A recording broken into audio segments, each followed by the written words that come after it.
I am really liking the lighting in here today. We've got my mini Christmas tree in my office. We've got some reindeer lights behind me. I've got my cuppy. I've got my cup of coffee because we're gonna do a story time today.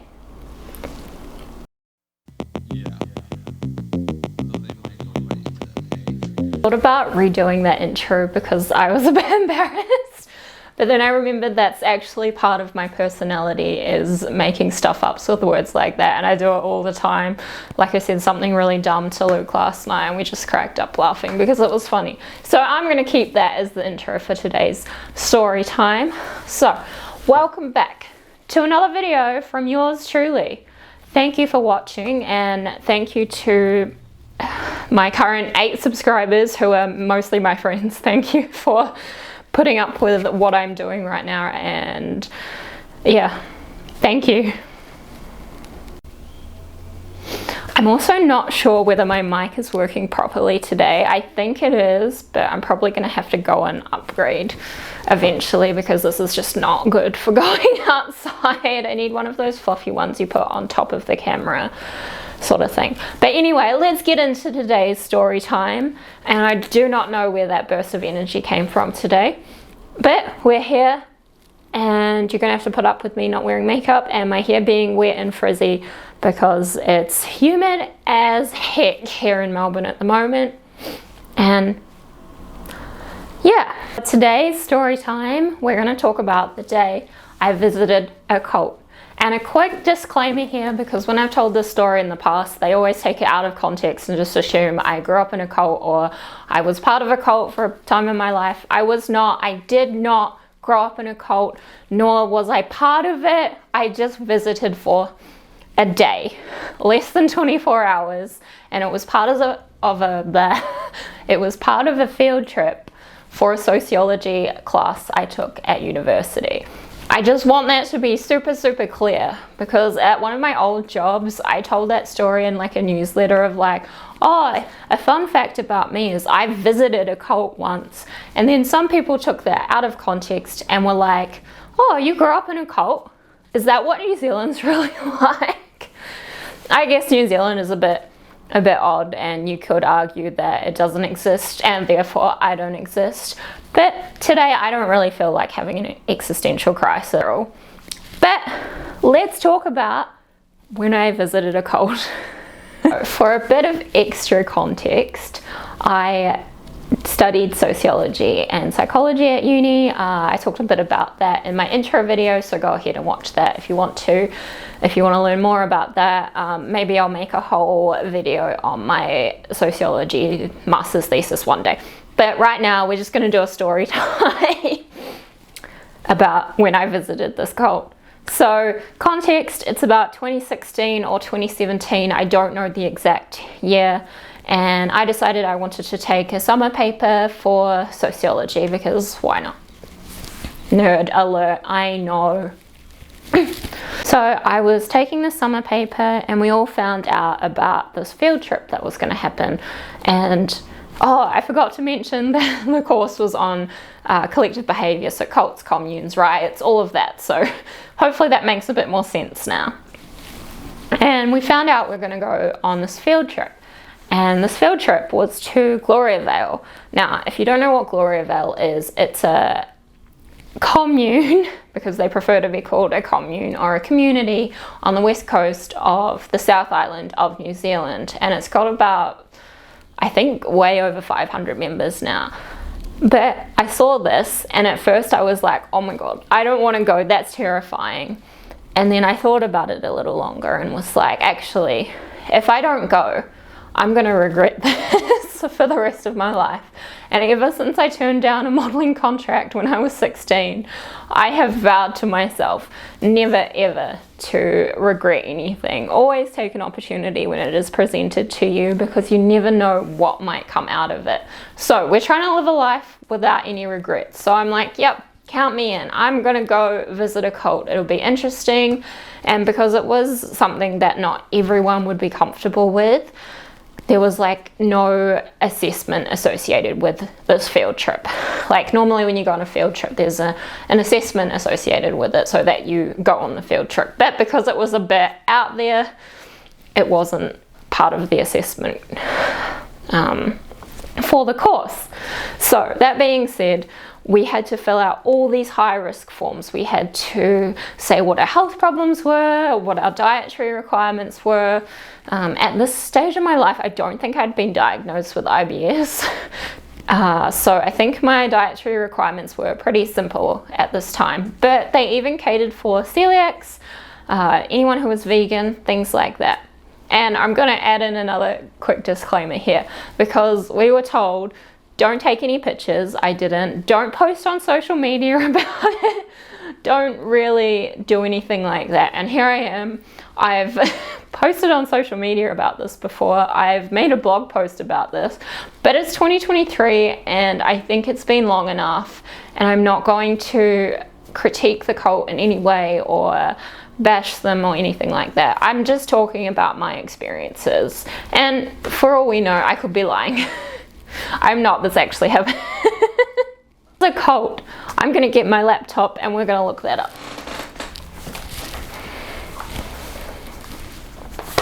Because I just put my laptop on the floor.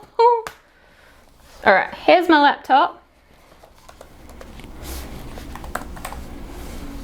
So, according to Wikipedia, cult is a term in most contexts pejorative, I don't know how to say that word, for a relatively small group which is typically led by a charismatic and self-appointed leader who excessively controls its members, requiring unwavering devotion to a set of beliefs and practices which are considered deviant, so outside of the norms of Western or mainstream society.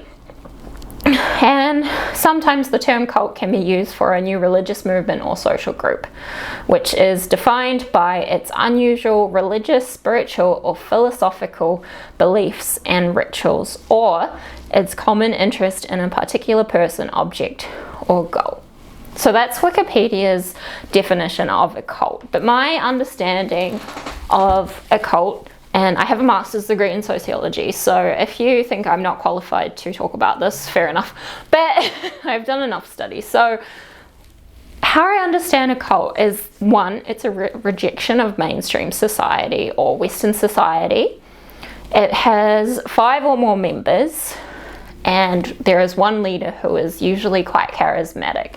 So when you think of cults, you think of obviously Gloriavale, which we're talking about today, Jonestown, Heaven's Gate, what's another one? I can't remember another one right now, but you get the gist of what I'm trying to say.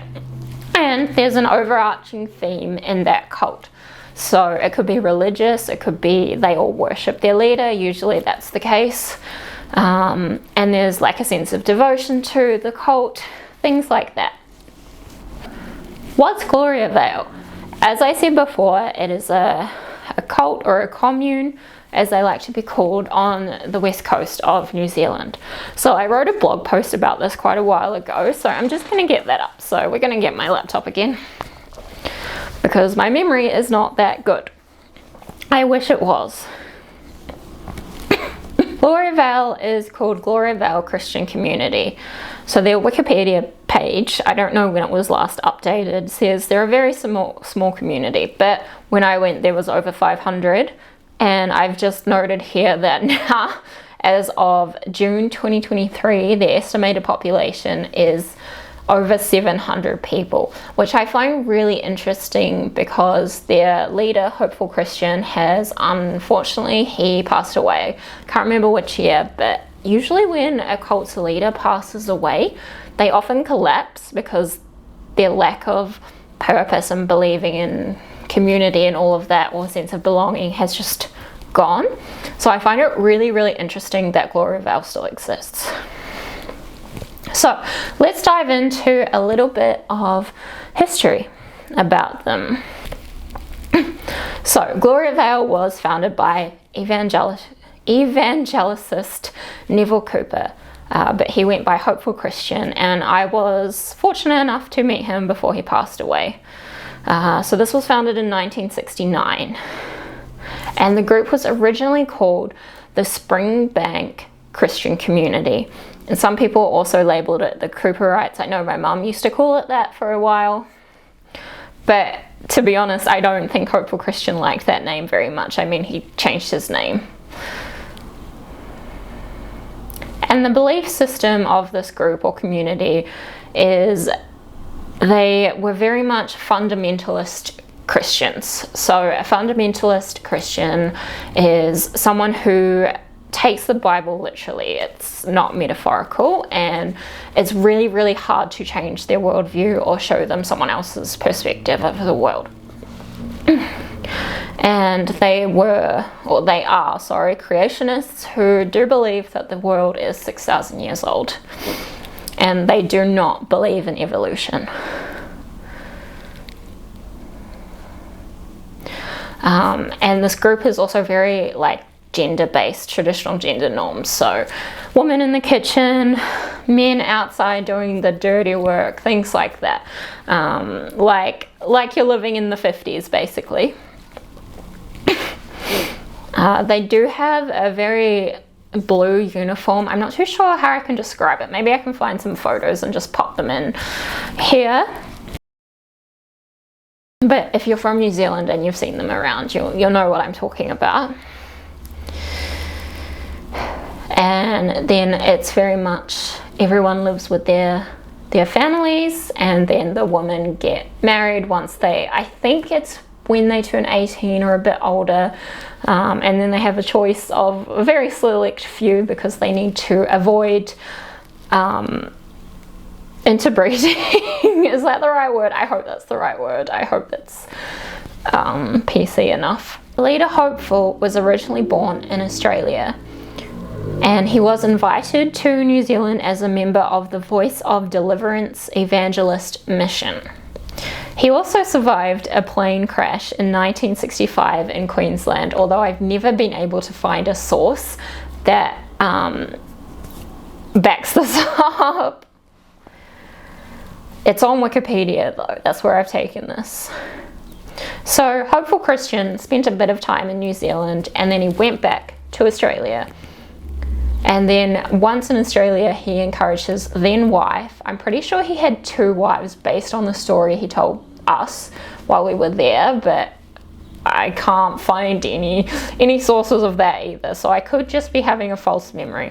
So his then wife and children, he convinced them to move over to New Zealand. So they all moved over to little old New Zealand. And they settled in a place called Rangiora in Canterbury, and it's a very small town, but it's pretty cute. And then they eventually moved to Cust, not much to do there, and slowly worked their way up to be fully self-sufficient.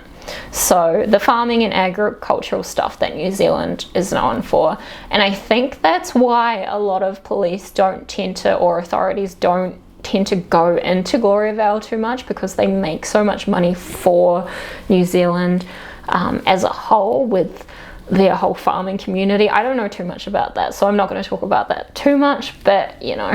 And then at this point in time, the church began to establish a point system for members to share wages. So like a socialist system.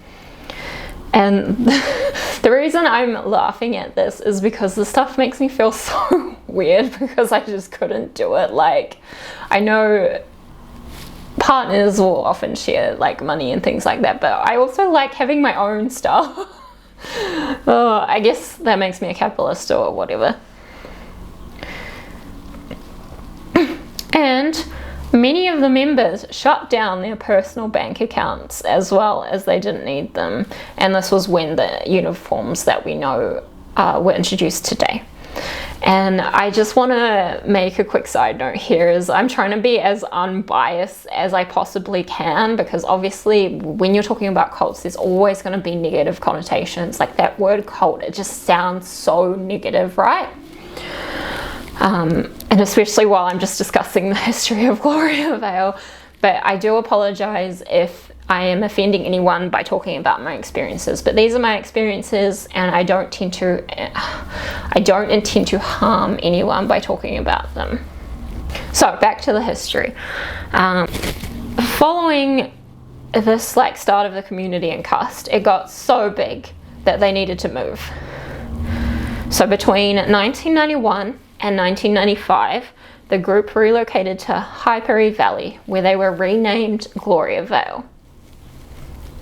2 large dairy farms were purchased, and this is what we know Gloriavale as today on the west coast. Let's get into my experiences, shall we, now that we've gone over the history. So, I don't need my laptop anymore because this is just going to be memory based. And it's really interesting because this really stuck with me. Like, it's been years and I can tell the story so well. Oh my god, I sound so conceited, don't I? I promise I'm not that conceited, only a tiny, tiny bit.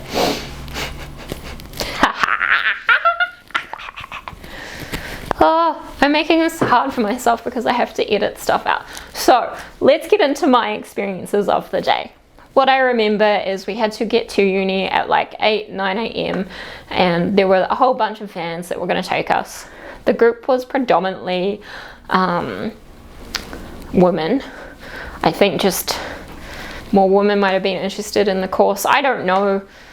That'd be a whole other topic. So predominantly women, and some of the students, I don't know how we got away with this. Some of the students were allowed to drive, so there were some manual vans, there were some Chiptronic vans, and there were some automatic vans, and thankfully we all got there in one piece. I don't think that should have been allowed because we were undergrads at the time. But yeah. Oh, and by the way, oh no, stop kicking the tripod, Ashley. The lecturer of this course had contacts at Gloriavale, so we were invited. We weren't going in uninvited or like trying to infiltrate them or anything like that. We were invited, and so it's the morning of the day we're going to Gloriavale. We get in these vans and we drive, and it's a long bloody drive from Christchurch to the west coast. And as you can imagine, we're all quite fatigued by the time we get there, but we're really, really welcomed. First thing that happens is everyone needs to go to the bathroom. And this is important because we're all really scared because the like sort of public bathroom area or like guest bathroom area for Gloriavale, none of them had locks on it. And we were told this, but it still made us really uncomfortable. And I feel so awful that something like that made me uncomfortable because like it's kind of normal in a home, there's no locks on the bathroom. But there is reason for this. Obviously there's a lot of media hate towards Gloriavale and a lot of accusations. I'm not going to give my opinion on that. It could have happened, it might not have happened, I don't know. I am not an expert, I am not a detective or a cop or anything like that, so I can't really give my opinion. As I said before, giving my experience and my thoughts on the day for the story time. So we're all lining up to go to the bathroom and it just freaks us out. And the reason that they don't have locks on the bathroom stems from the Amish culture, and that is that Amish notion of what's mine is yours. So they don't have pockets on their clothes. And they also don't have locks, so they can easily go in if something happens, and also it's just like part of a home. Like in my house, not every door has a lock on it on the inside. But yeah, no one likes someone else barging into the bathroom when they're on the toilet sort of thing. So we all stood outside waiting for each other because we're all these Westerners and we're really scared of. So once we get over the bathroom debacle, we're invited in. The Hopeful Christian preaches at us all afternoon and it's very draining. It's really lovely. They give us food, they put on concerts for us. And I just remember Hopeful preaching all afternoon, and some of the things that he said stuck with me were, how do I put this simply? He was saying that there was a fire in a caravan when him and his wife were traveling, and he managed to like go in and save her, and it was something really like a near-death experience that he had. And it was just really weird. I don't have any more context because I can't quite remember what else he said. It was very draining. But yeah, and he said a few other things of like having all these near-death experiences and then turning to this religion and his own community. And yeah, he also talked about how some people would join Gloriavale to get hopeful to pay off their debts and then leave. So I think he changed some of his policies, but that's really sad. Sort of thing. And so after this, we're taken on a tour around the farm, and this is when it really felt like we were invading their homes. We were shown where they live, we were shown the slaughterhouse, which a lot of the vegetarians and vegans couldn't handle, which fair enough, but to me it just looked like a normal like slaughterhouse butcher area. And I remember seeing all these Peugeots. So I think Hopeful had a deal with Peugeot, but it was just really weird. And then I saw one Toyota like Ute type style truck thing, which I was like, this is a farm, wouldn't you have more of those, or try and get a deal with Toyota instead of Peugeot? Maybe Hopeful was really gonna be an influence. Oh, it's funny. Anyway, and then how their like rooms work, so each family has their own sort of like unit, but they don't have their own bedrooms, so it's just like split up into, here's mum and dad's part, here's the kids part. So that's part about living in as a community. And I always wondered, like, how do the adults have their adult time?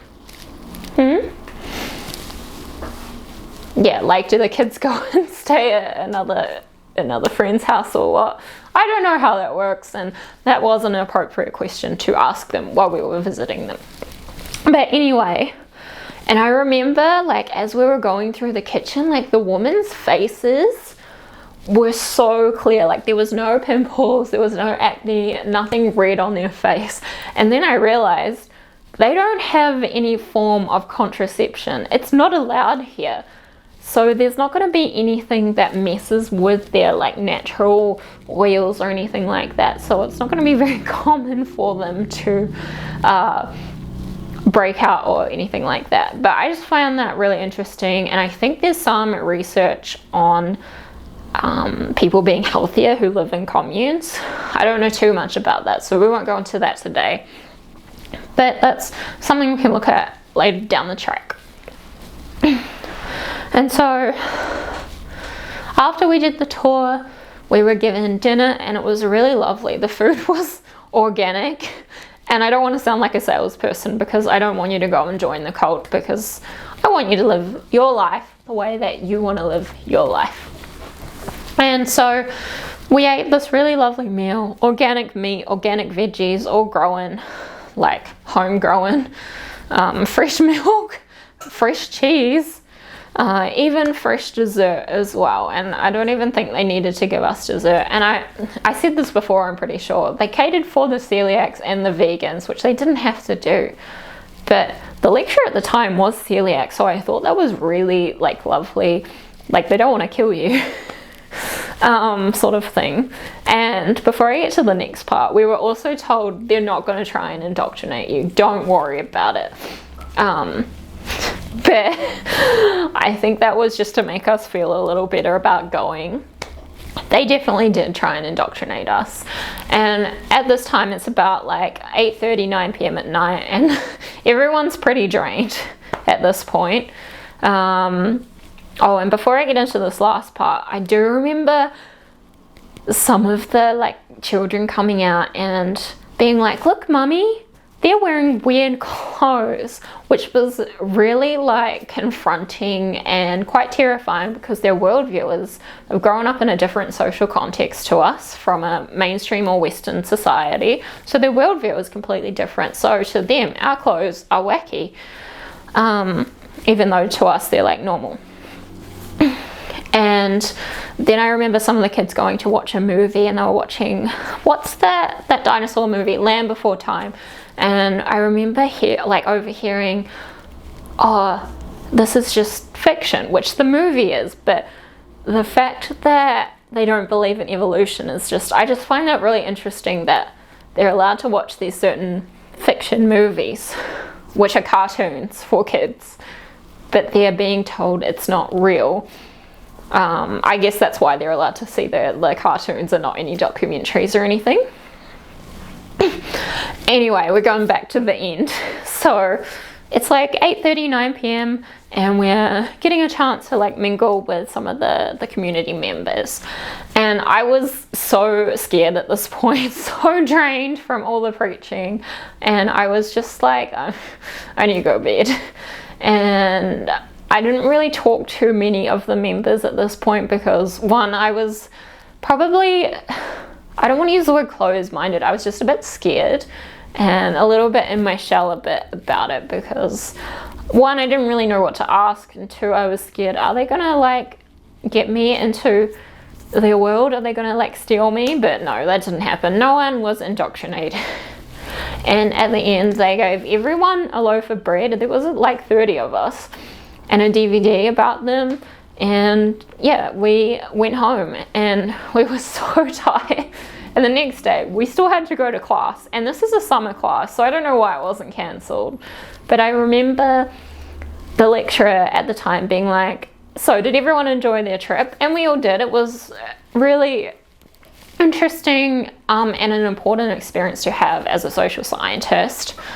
So, and then he asked, did anyone have a negative experience? And I was still so tired because we didn't get home until after midnight and we're at this class at 12 o'clock the next day, so we're tired. And I'm just like, yeah, I kind of did. And he prompted me, he's like, okay, what was it? And I said, I just felt really drained by all the preaching. And his response to that was, that's what cult leaders do. Which is fair. Which he didn't think was negative, but I was just so mentally fatigued. Not physically fatigued, mentally fatigued because I was just so drained. But yeah, I think that's just interesting to point out. And I feel like I had one more thing to say about this place, but I can't quite remember. So let's just sit here in silence until I figure it out. And film myself while I do so. And some ASMR of me drinking my now cold coffee.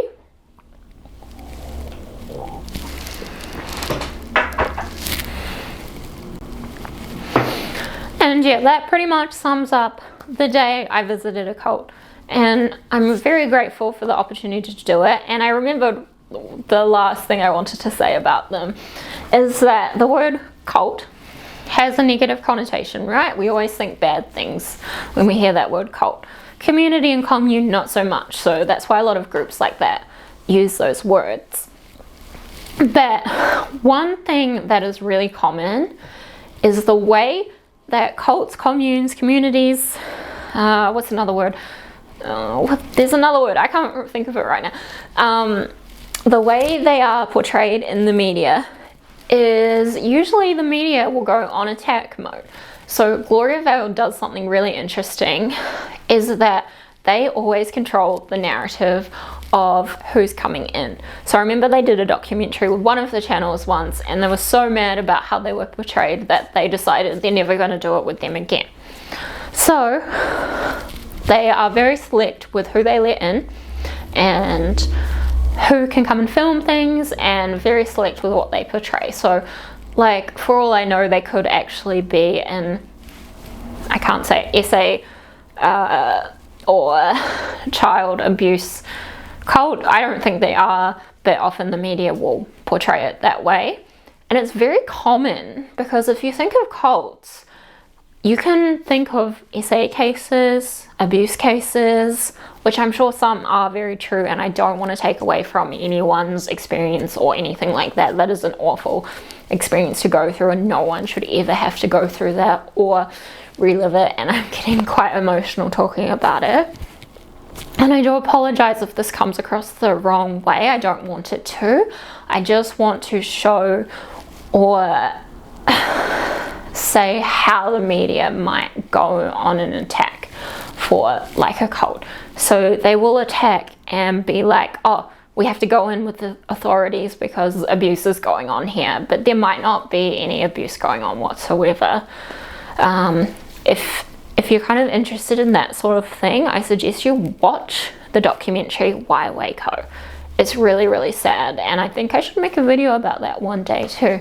But that one is awful. The police go into this commune because they think abuse is happening at the time, like right then. So they go in and raid this place. And what's really awful is nothing's happening. Like everyone's just chilling out doing their own thing. And a whole raid happens. It's really awful. But yeah, I don't want to go into too much detail because that's a whole other can of worms. Can of worms? Jar of worms? I don't know which one's right. Losing my breath. But yeah, the media need to be a bit better with how they approach things, and yeah, you know, just be empathetic and sympathetic. No, don't be an asshole. Anyway, that's today's video. If you enjoyed it, give this video a like and subscribe, and I'll see you next time. Thank you so much for watching. Mwah!